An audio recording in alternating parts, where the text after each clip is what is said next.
I want to thank our speakers and panelists for joining us today and express our profound gratitude to Senior Judge Laura Livingston. Laura, where are you?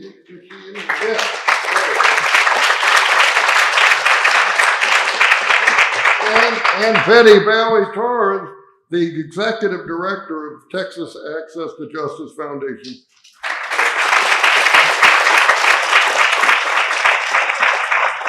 They have just been invaluable here in bringing this event together, and we're privileged today to hear remarks from Texas Congresswomen Sheila Jackson Lee and Lizzie Fletcher, the Chief Justice of Texas, Nathan Hecht, Supreme Court Justice Brett Busby, the CEO of Genesis Women's Shelter and Support, Jan Edgar Langbein, and of course, Harriet Myers,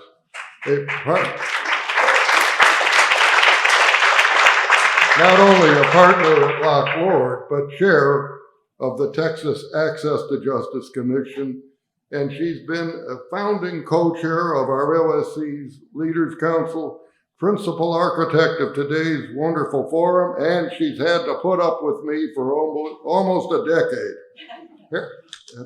Today's program also features two panels.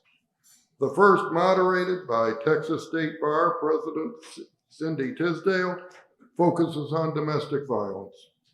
Panelists from leading organizations supporting Texas survivors will discuss the importance of a coordinated response to domestic violence.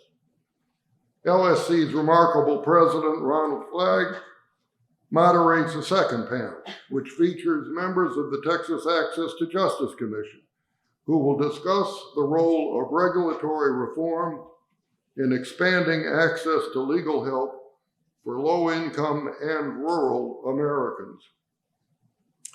Well, we are gathered today at LSC's very first forum in its 50th anniversary year, because on July 25th, 1974, Richard Nixon signed the LSC Act, not as a charity initiative, but as a way to preserve a basic right and help low-income Americans help themselves.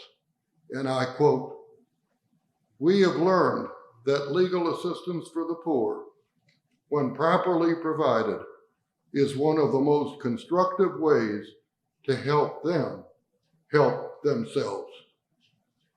We propose simply to protect and preserve a basic right for all Americans."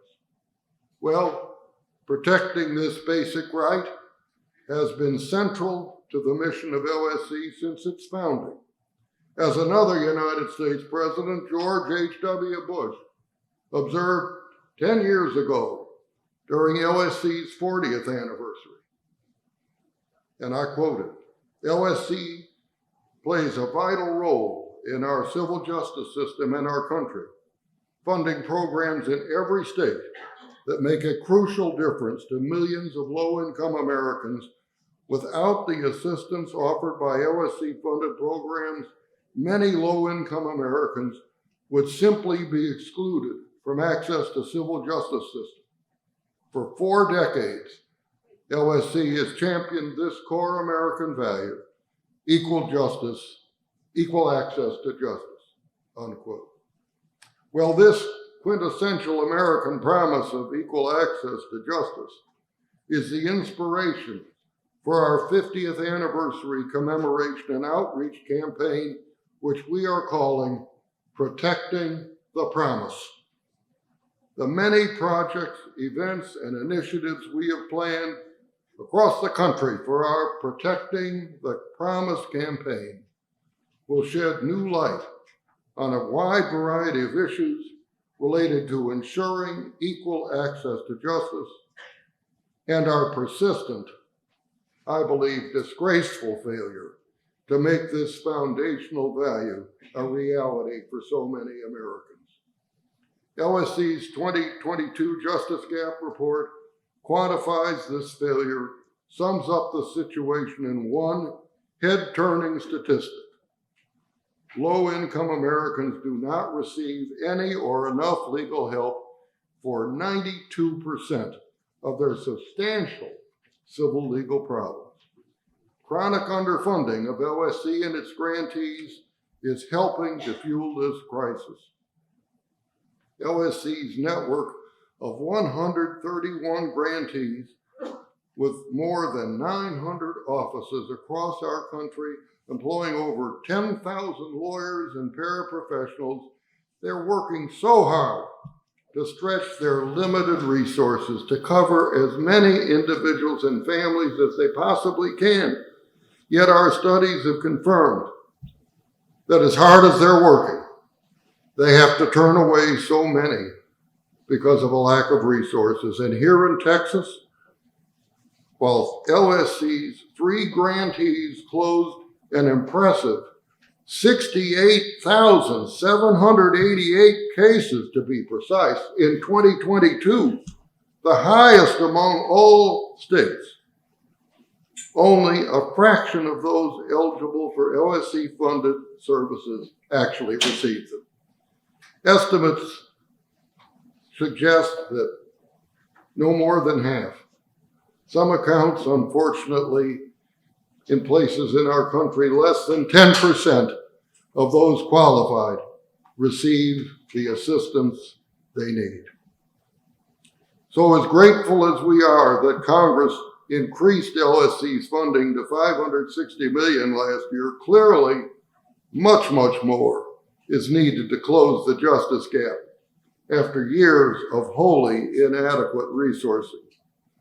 For fiscal year 1994, 30 years ago, Congress appropriated $400 million for LSC. Well, our current appropriation has increased only modestly, if you want to call that an increase, since then. Not remotely enough to keep up with inflation, much less the increased demand, need for services resulting from recessions, population growth, the pandemic that have occurred over the last 3 decades. And I'm sure that those visionaries who advocated so effectively for the founding of LSC would, as we are, be so very proud of the wonderful work of our grantees. But at the same time, I think they would be absolutely appalled at the lack of appropriate funding.